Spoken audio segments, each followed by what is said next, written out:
Welcome to MSP Unplugged, episode 47, Protect Your Customers. I am your host, Paco LeBron. This is our live show where we discuss ways to run your IT business, whether it's managed services, consulting, break fix, or anything in between. But before we go into introducing our guest here and really going into the meat and potatoes of the show, I really want to go into and discuss my favorite thing to talk about is TechCon Unplugged. TechCon Unplugged 2021, we are going to be here in Chicago, September 17th through the 19th at the beautiful Aloft Hotel right in Rosemont, Illinois. So right on the outside of there from Chicago. So what are we going to do over there? We're going to learn from amazing panels to help maintain and improve your business, meet vendors and find products and services that are going to help save you time and money. And then more importantly, rub elbows with your peers in the community, because we can't shake hands, we can't press flesh, but we can definitely rub the elbows to make sure as we kind of move forward. But, you know, we had a great event in 2019. We had a lot of great partners that came out. We had a lot of great community, and it was just a great time all around. I think a lot of input that we received was it didn't feel like a conference. It was more of a meetup with friends, but had that same conference value provided to everyone. So, you know, as me and Jeff has always mentioned, we do try to make this event as convenient as possible for you as the attendee. Parking is going to be free included in this, and in Chicago, that's kind of a very hard thing to come about, especially with all the meters going up. But more specifically, you know, being that it's on the outskirts of Chicago, it allows us a little bit more flexibility. We do have a cheaper hotel room night. It's $124 a night if you book it before July 31st, I believe.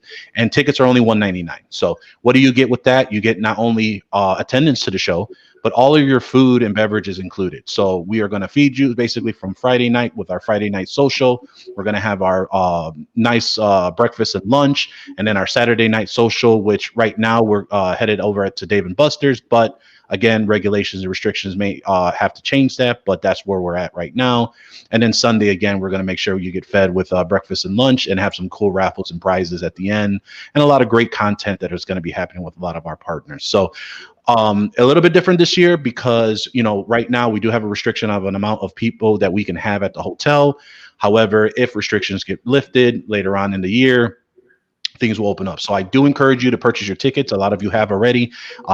If we get to that point, we will have a waiting list. And if we happen to open up, we'll start getting people in there as well. So again, if you want to hear more, techconunplugged.com.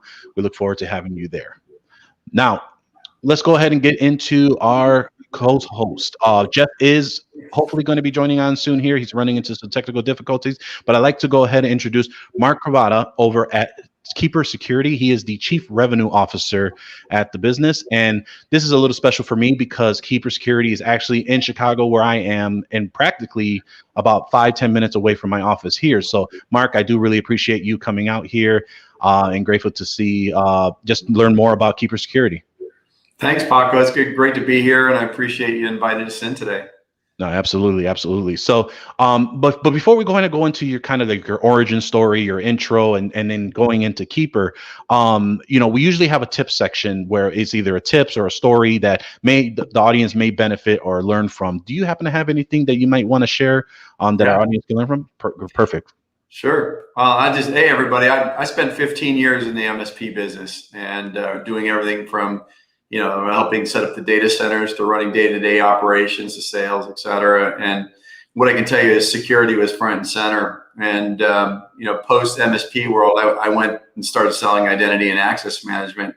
And I always saw security as a differentiator for, you know, what made one MSP better than the other.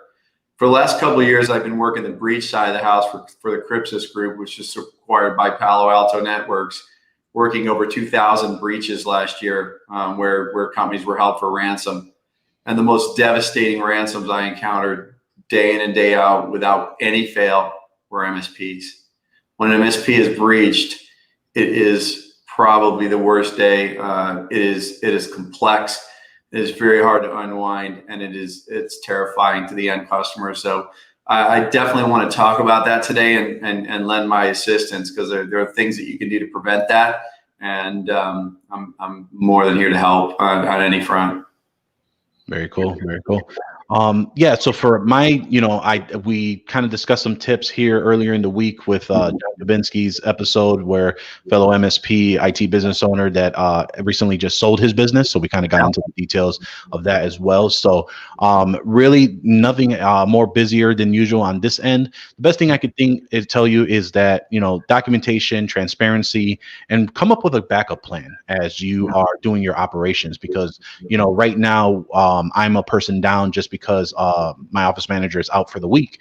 And, it gets to the point where, you had someone in place to help with that delegation and things like that. But when that person is out, or for whatever the reason may be, you do have to make some adjustments to kind of make sure that you're not skipping the beat. So back up, make sure you have a good transparency plan. And that's something we'll probably may go into in another episode. But kind of just going right back in and diving into it. Mark, why don't you go ahead? I know you gave a little bit of a brief on kind of how you got into the space, but why don't you go into more into like, how long have you been in? What kind of got you fascinated with it? And, talk a little bit more about the work that you've done with MSPs and just being in the MSP space and how that's benefited you to getting into Keeper now.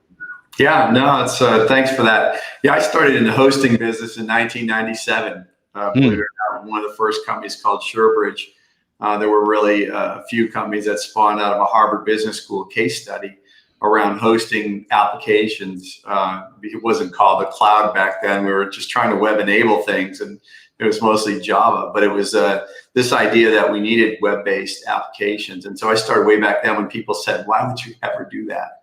And, I've watched the evolution of that and worked for a lot of managed hosting providers. I've worked for Navisite, DataPipe, SingleHop, Tier 3, you name it. They've all been acquired through different roll-ups.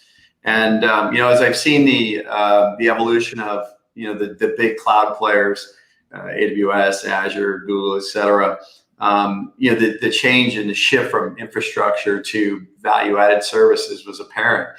If an MSP was going to survive, they were going to survive on adding value. It wasn't going to be infrastructure alone. And I always sought out security as the differentiation. I wanted the hard jobs, the HIPAA gigs, the PCI, because it was a barrier to entry for the competitors. And so I started to get really interested in security when I was working at the MSPs, because it was the value that we could provide to really go up market to the enterprise and truly get the value-added customers.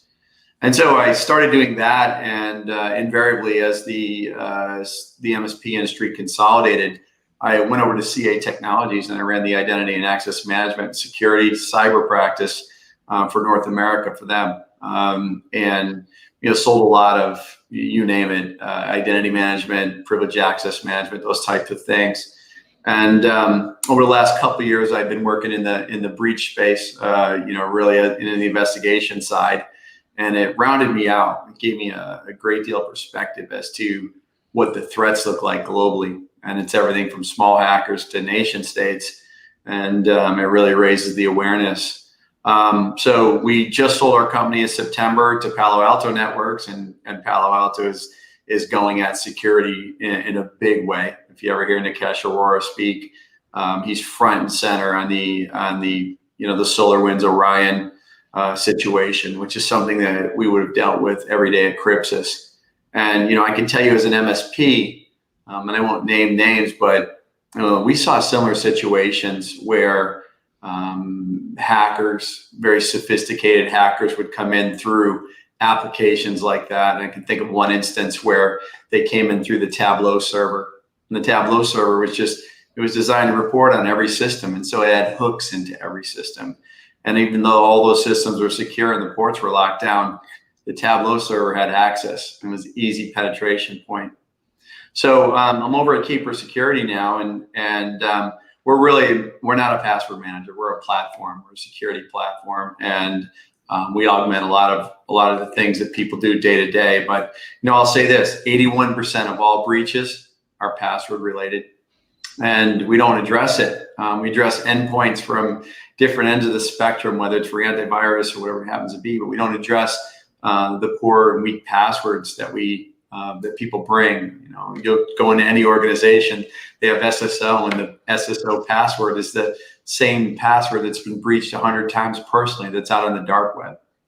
And so we're out here educating, we're out here trying to provide solutions that really help manage that and help drive that complexity and really reduce the risk of a breach. So I love the idea of being at Keeper. I've been there about a month and a half now, and it's very exciting. And it's a really, really sophisticated product that's really seamless to deploy. So it's exciting to be a part of it, and I'm really excited to help. I think what we do is going to help a lot of people secure the enterprise.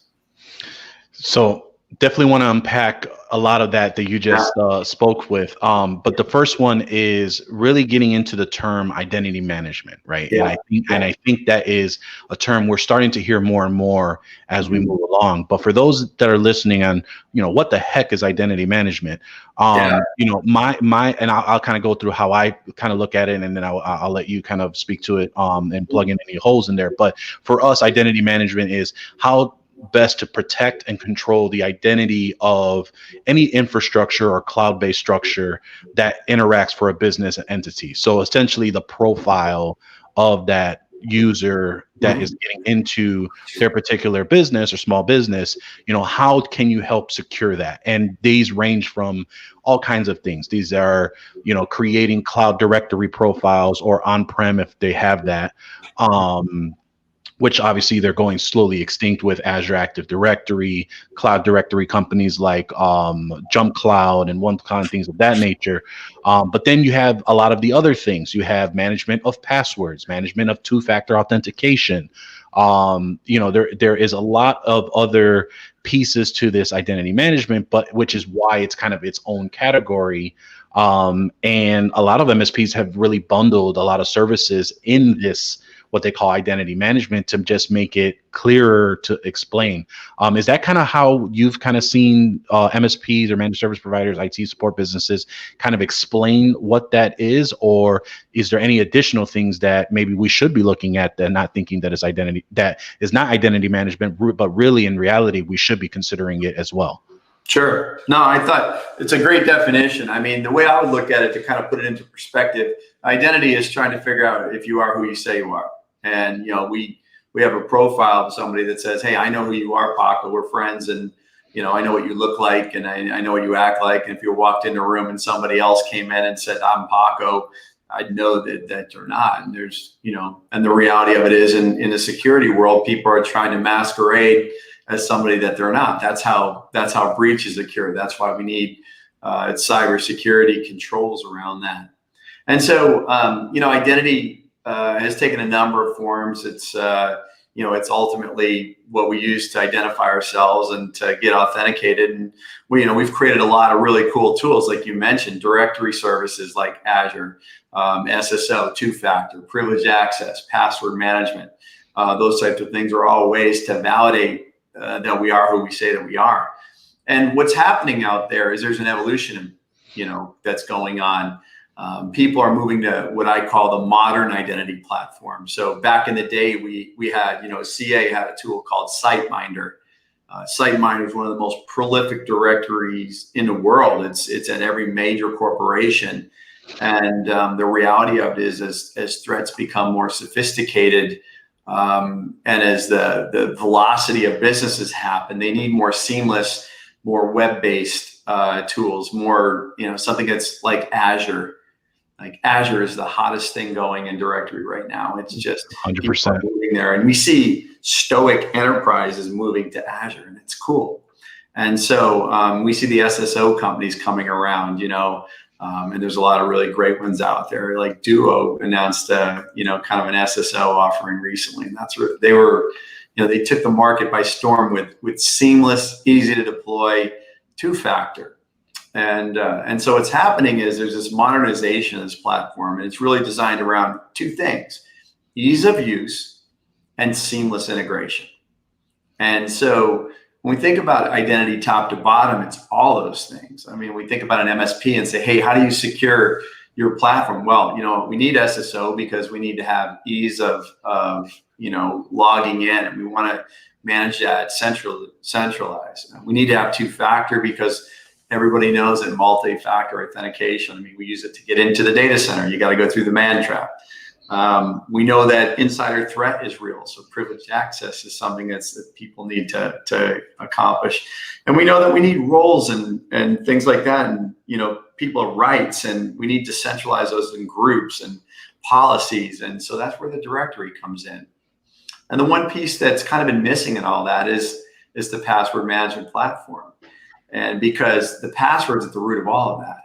And what's cool about where it's going and what's so exciting about Keeper is that Keeper ingests all of that. So Keeper is a very, very sophisticated enterprise password management platform. But the reality of it is you can do things like biometrics. You can adopt the SSO policies. You can interact with Azure. So you can set your organization up in Azure, and Keeper will ingest it. And we spent an inordinate amount of time working on this seamless integration, ease of deployment. And those tools take long periods of time to implement, sometimes years. We did a large retailer after a breach. We sold them a top to bottom identity and access management platform, everything from privileged access to, single sign-on to directory. And that deployment was years.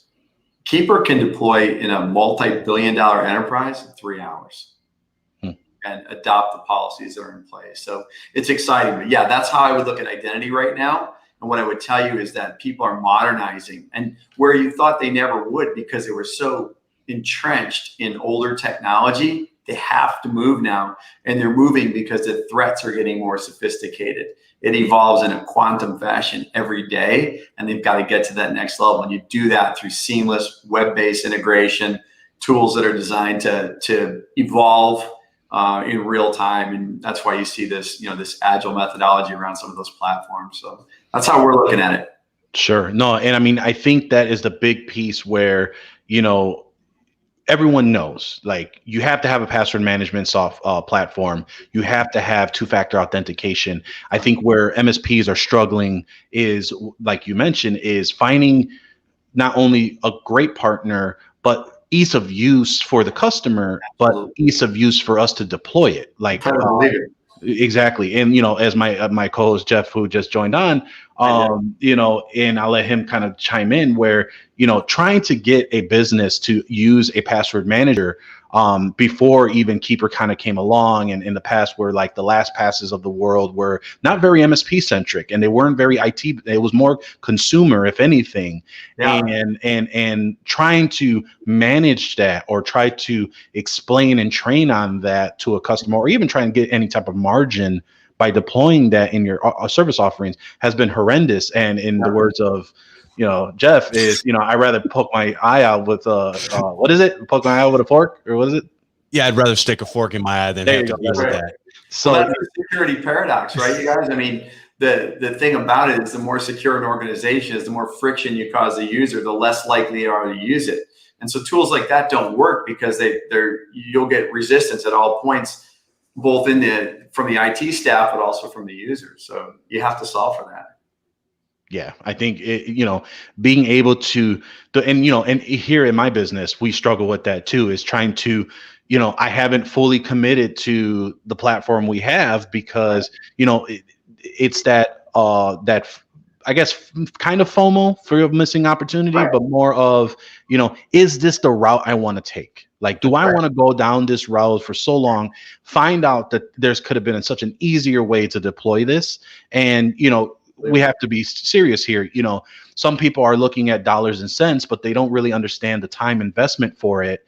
That's really going to pay off in the long run. And that's all what we need to be doing is standardization and making things of ease and keeping everyone secure. But, you cannot drive more that password management in general is such a big thing. And especially with the stat you shared, and we've heard similar stats on what's going on, is that is so important to make sure that is your number one thing to attack when you think of security. You can have all the nice tools, but if your user still uses the same password that he has or she has used for the past 20 years, is worth its, grain of salt in that point. Right. So that's right. And the more they go down that road, the less secure you really are. So you nailed it. I mean, the one thing about it is this idea of seamless integration at all fronts. I mean, you've got to have SAML, you've got to have SCIM, you've got to have interfaces that work for everything. And then your platform has to be nimble, and it has to evolve, and it has to evolve without having to re-architect. Right. And honestly, that's where we are, and we're light years ahead of our competition, because they view themselves as widgets, and we view ourselves as part of an enterprise. And, we don't need people to use Keeper's UI in order to have password security. You can use it through Azure. You can use it through directory services, SSO. You can use it through any of those. And so you get to pick your point of entry. But and especially for MSPs is, hey, look, man, I have a centralized architecture. I need you to fit into this. And then I need you to be very, very sophisticated for each company that comes onto our platform. And we do that, but that takes a lot of thought, and that's a ground up mentality.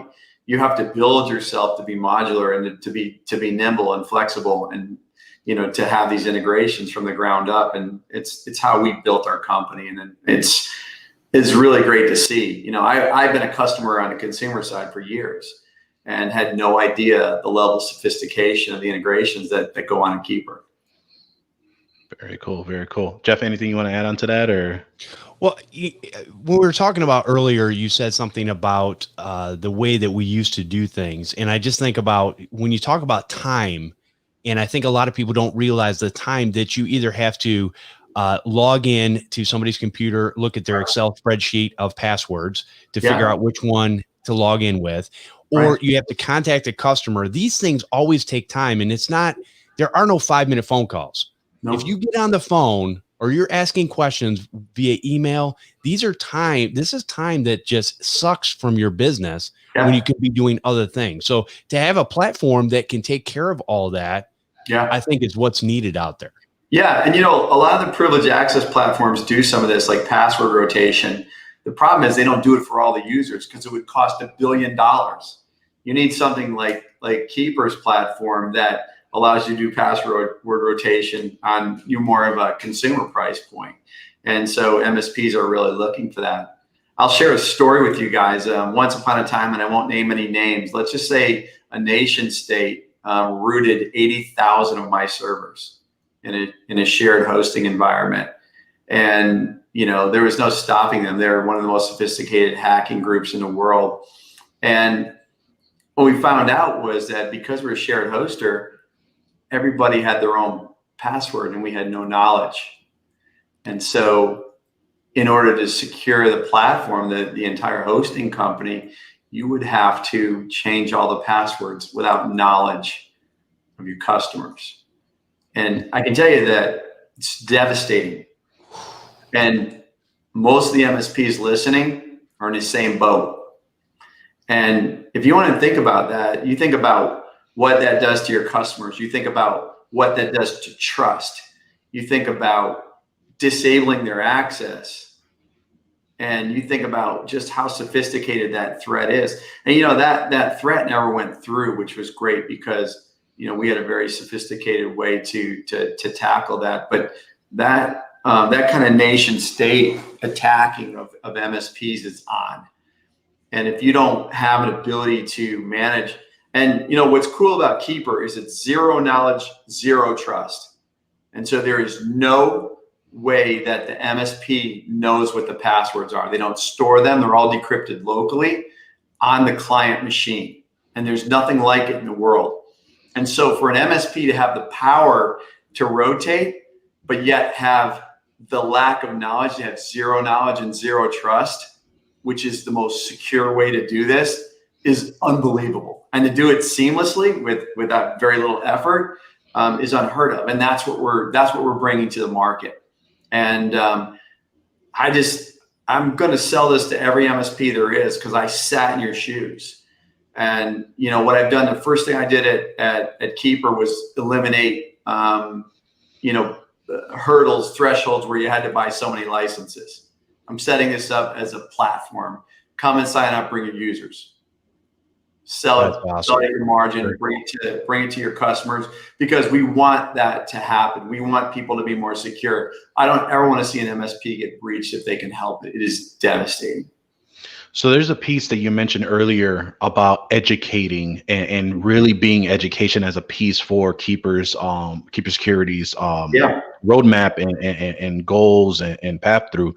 So I want to break this out into two questions sure. because I think there is two versions of education in this space, right? There is how do you handle education where the MSP can educate the end user? That's right. And is it in the form of partner enablement resources? Is it documents or just a call or information that they receive from you? Or is that still being developed on how to formalize and educate what an MSP can be armed with to educate their user and why this is needed? Sure. No, we can help with that. I mean, I think you guys hit it, Jeff. You hit it right up front of the security paradox. The MSP has to educate the user as to why this is going to be easy to use, why it makes their life easier, why it makes the admin's life easier, why they're not dealing with password resets. When web forms, and we have extensions and everything else, and we have mobile, we have, you name it, when they fill out passwords directly, when there's an underlying infrastructure that has the password, but it still allows them to use biometrics, you're going to make this seamless for the end user. And, teaching folks how to use that and how to make complex passwords. We have a thing called Breach Watch, which mirrors up with a dark web database that we purchased, and compares credentials in a hash format, and tells customers, consumers directly, here are 141 passwords. And people say, well, Google does that. Yeah, and they store your information. So that's pretty scary. Zero trust. And doing that's pretty unique. So yeah, we want to make it seamless, and we will teach the MSPs how to do that, how to educate the consumer, but also how to get them confident with using a 27-character password that they'll never know, never remember, and never, it's impossible to get phished when you don't even know what your own password is. Right. That's the beauty of it. And so, yeah, there's a lot of education that has to go on, but getting people confident that they can use it without any know-how. Yeah. And that's what's cool about Keeper is we can do that. We'll do that for the MSPs. And then on the flip side, Paco, to answer your question about, administratively. And that was my next question. It's up. So really two modes of operation. You have the centralized model where the MSP says, you know what, I'm going to mandate all this to my customers. I'm going to make this part of my security infrastructure. And so what we do with the MSP is we help them integrate. And again, we can do this in hours, integrate into their SSO, integrate into their provisioning tool, integrate into, those types of things so that it's part of their security infrastructure. The other way to do it is to treat everything like infrastructure as a service, like you would at AWS, and say, you know what, within everybody's really single tenant, here's how you deploy a security architecture.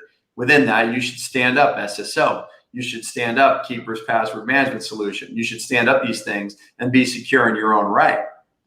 And, so we're looking at it from both sides. And so we can educate the IT staff of the, self-service user on a cloud infrastructure, or we can actually enable the MSP to be more secure. And regardless of how we do it, we teach them how to sell it.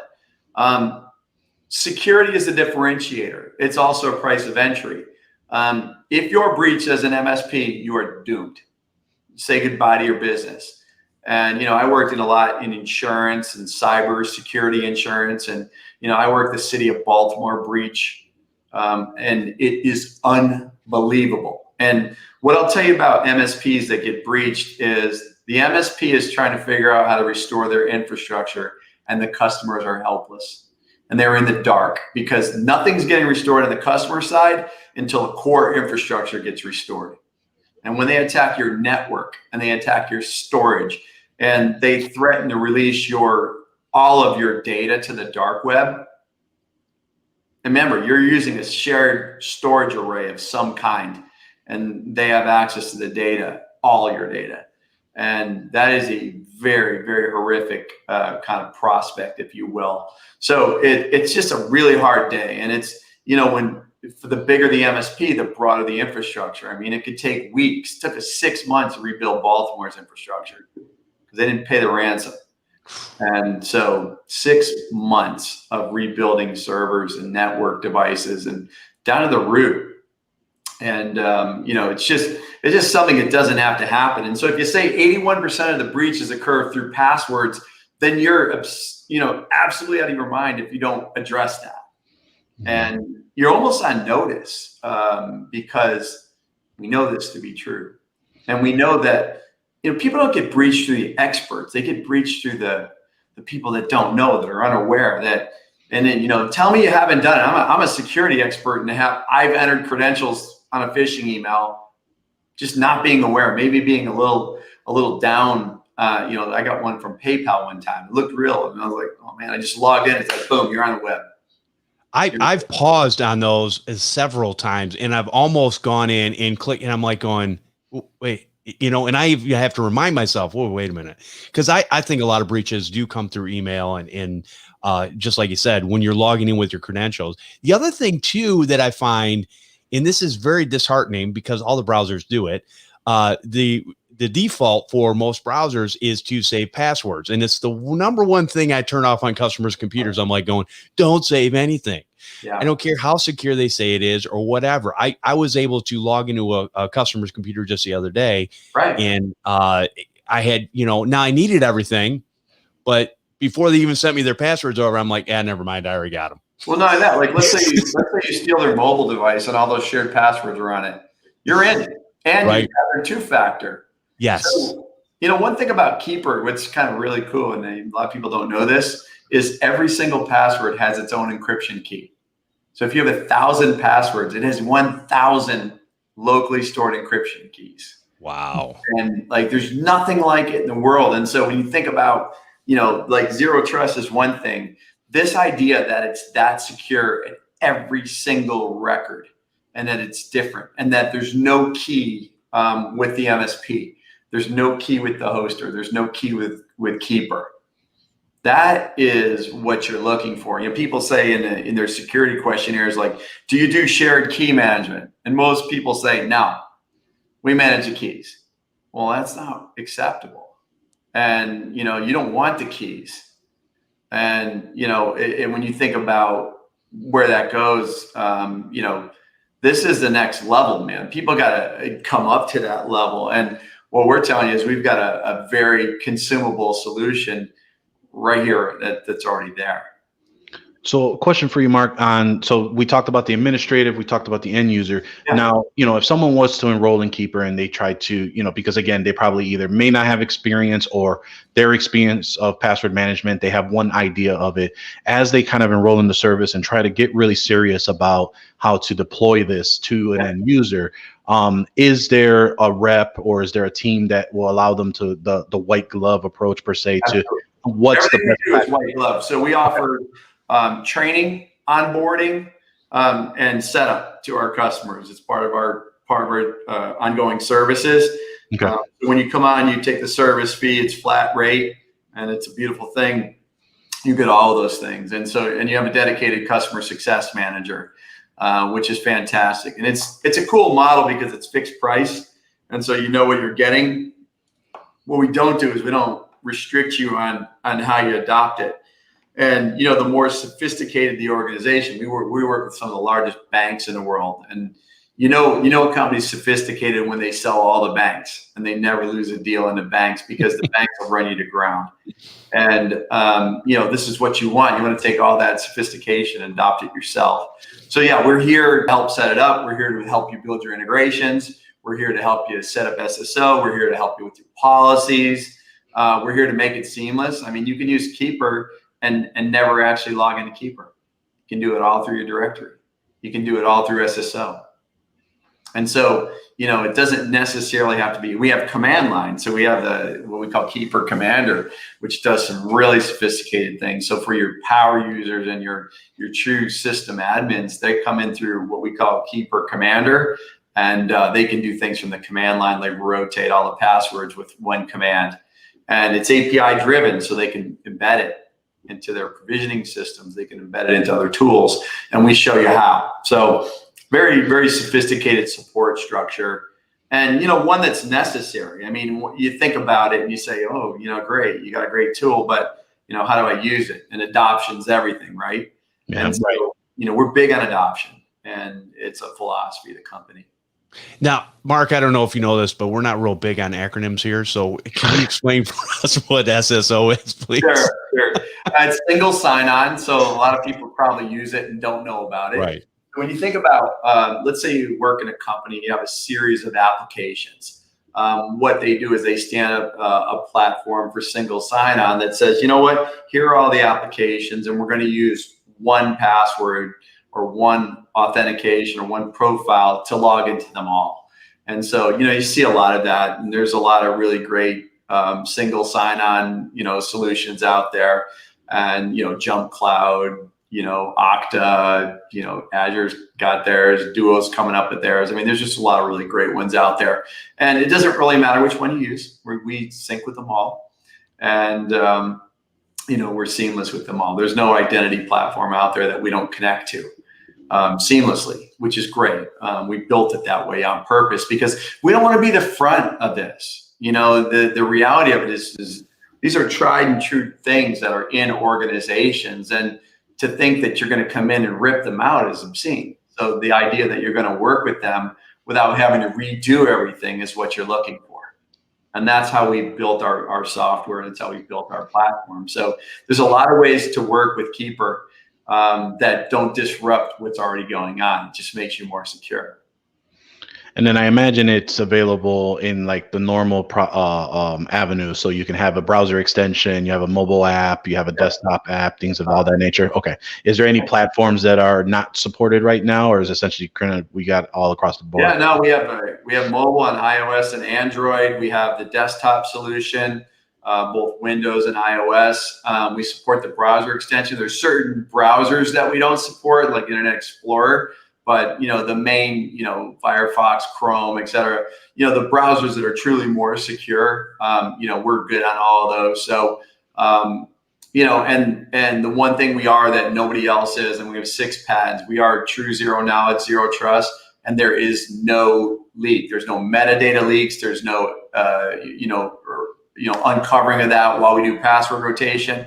So, we've got a couple of competitors that have some of these things. None of them have all of those things. And none of them, by the way, are ISO 27001 SOC 2 certified, and we're wrapping up our FedRAMP.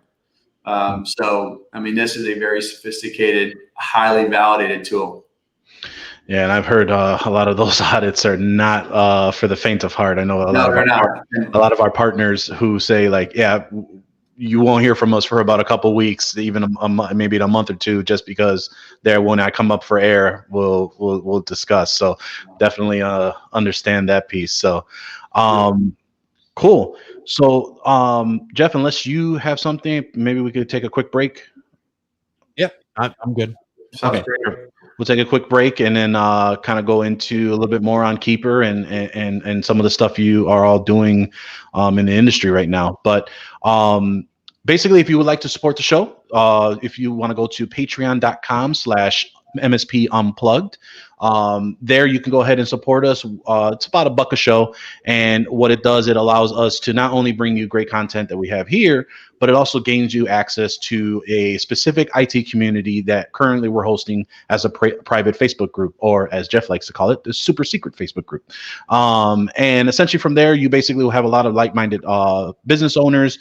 Really, we wanted to develop a safe space because, me personally, I belong to a lot of Facebook groups that are in our industry, and I have left a lot of Facebook groups in the industry just because of the environment of where techs, IT business owners state opinions as facts. And for those that are trying to find some information because, we don't know where they are in their journey, are often ridiculed, name called, and it's just doesn't feel comfortable for them to post in a public forum. They took up the courage to do it in the first place, but then to receive that type of feedback is just not what's okay. So we decided to create this as a safe environment. We got to think about close to 175 people. It's growing every day.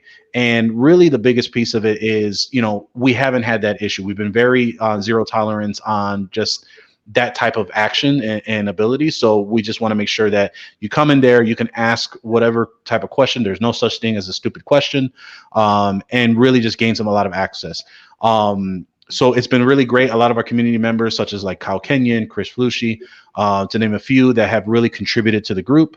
But again, it's a great mind hive of different individuals, different IT business owners in different stages and in different parts of the industry that helps kind of round out that information. So again, if you're interested, patreon.com/MSP Unplugged.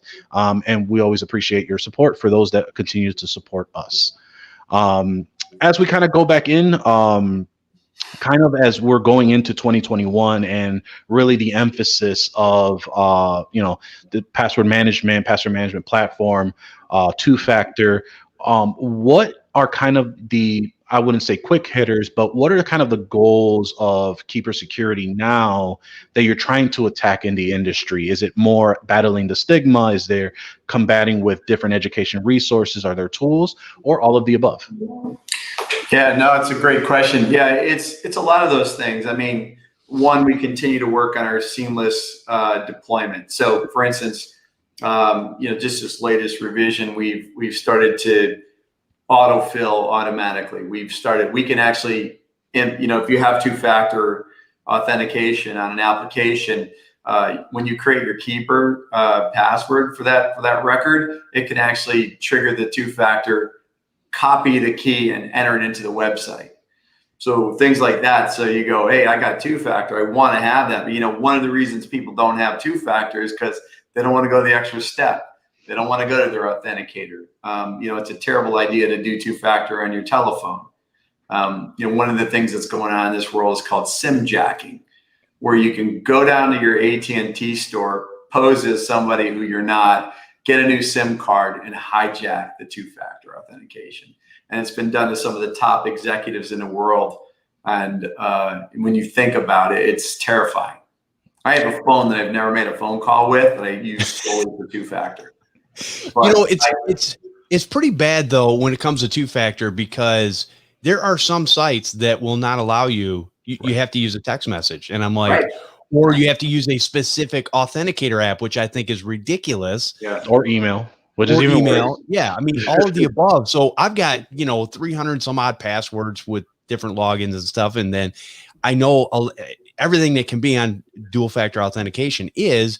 But I have several different apps and things that I have to do in order to do this, because it's just, it's such a mess. And it's not, you're right, Jeff, and it's not seamless in any way. And so that's like, so it goes back to the security paradox. It goes back to the thing like, what? And now, what's at least happening now is people are going, I got to endure this. But it doesn't have to be endured. There are applications like Keeper that really have started to address that. So one of the things we're doing is that. I mean, that's really, really happening.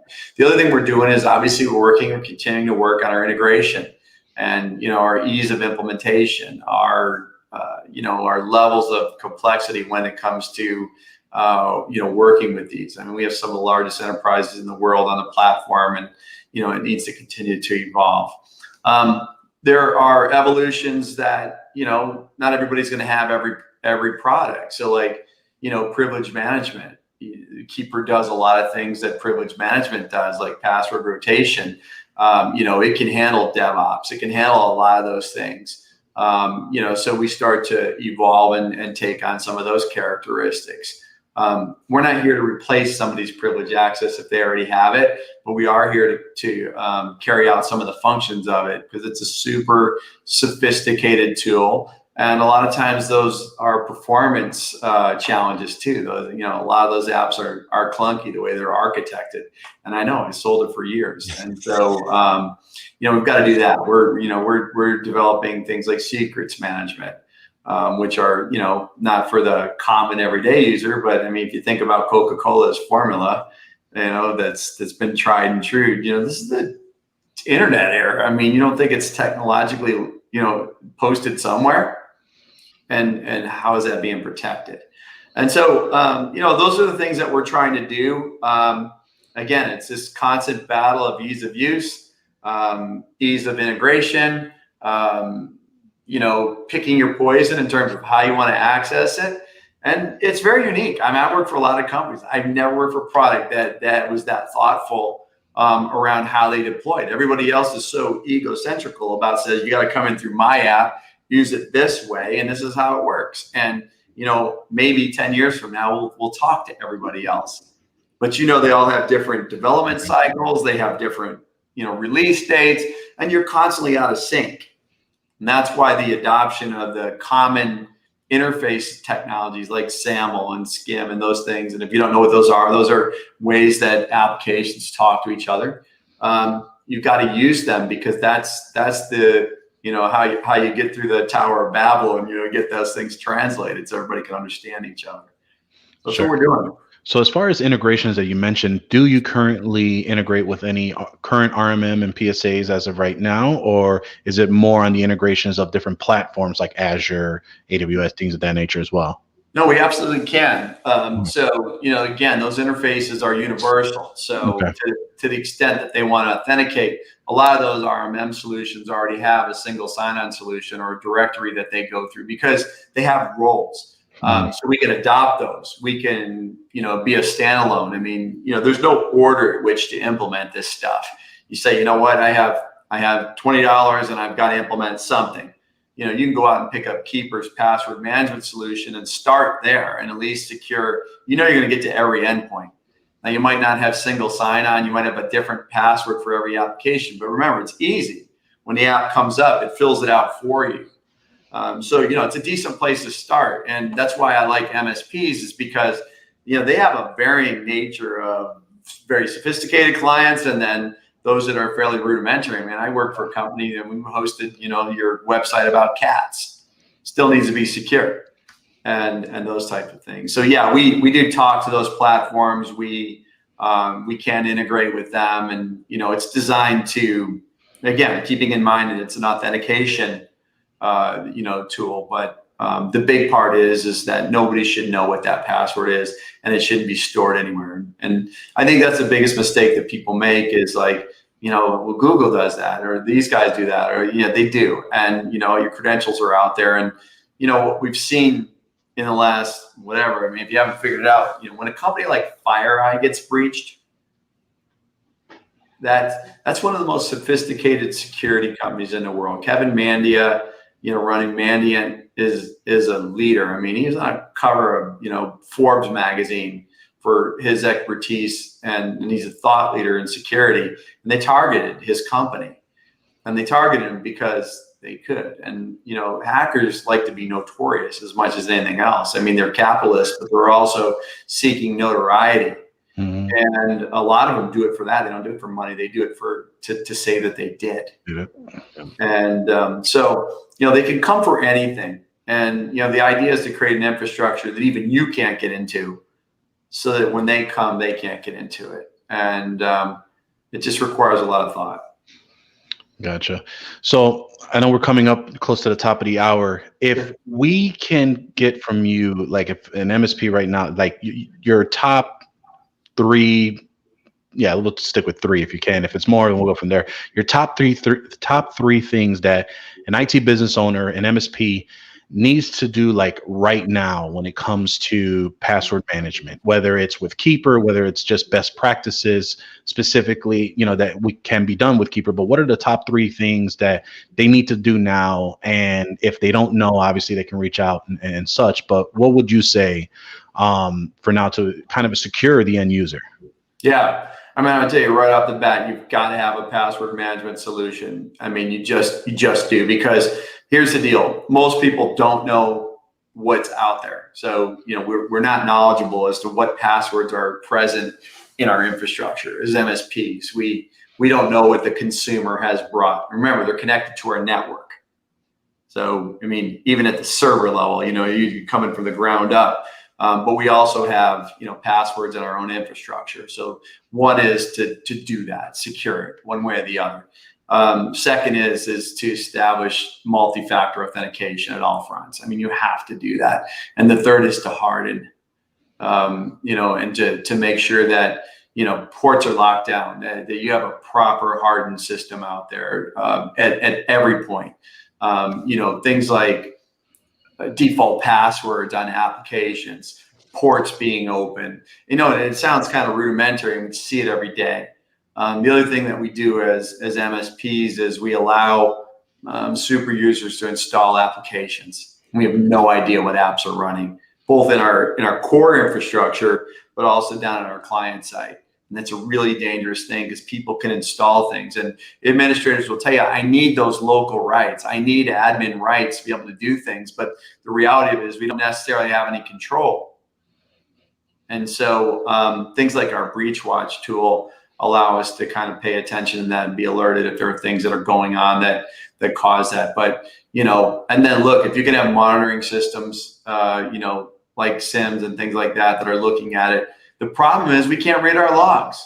Right. I mean, we monitor, great. We got 12 billion rows of logs, and, alerts are flying off the shelf and nobody to manage them. Mm-hmm. And so the reality of it is nobody's, unless you've got a third-party security operations center, your own SOC who looks at those logs, chances are they're not being read like they ought to.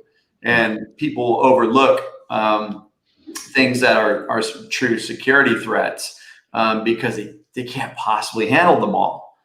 And so what's the answer? It's like, like if you ever watched The Matrix, when it first came out, they were getting pounded, and it wasn't, it was like, dude, secure every door. Like, don't let them in. Like, you couldn't do anything about them knocking at the door. All you could do is lock it down. Yeah. So it wasn't the fact that they were out there. It wasn't the fact that people were trying to get in. That's obvious. The reality of it is, how do you secure every door so that nobody gets in? And what do? They found a little hole and they got in. And that's what happens. Yeah. And so you got to just lock it down where you can. So, Mark, let me ask you this. We talk about eating our own dog food on this show a lot. And it's so if somebody wanted to get started with Keeper, what would the best way to get started? Because obviously they probably want to start it on their own infrastructure to test it out, see what it's doing, and so that they can deploy that out if it's a fit for them to their end customers. Sure. Yeah, we encourage people to start small, start out in your own infrastructure. We have free trials that you're welcome to do. But I mean, even if you want to take on, say, hey, look, I've got 5 users. I want to set up my core. 5 users, it costs a lot.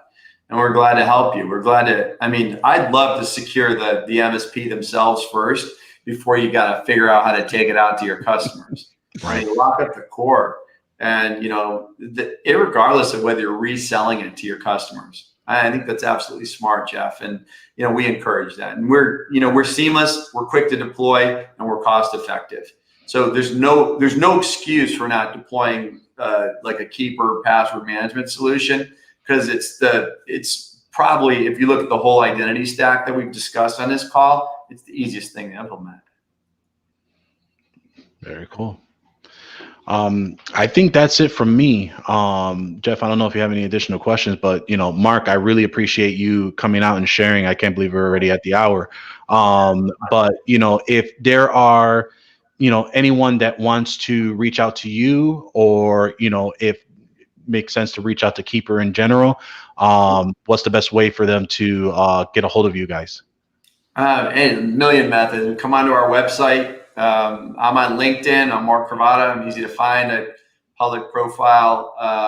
Just please give us a call. KeeperSecurity.com, Keeper.com. Come on in, and we will take care of you. So we've got a dedicated MSP team too. So we're here to help. We have specific talent that's designed just to help MSPs.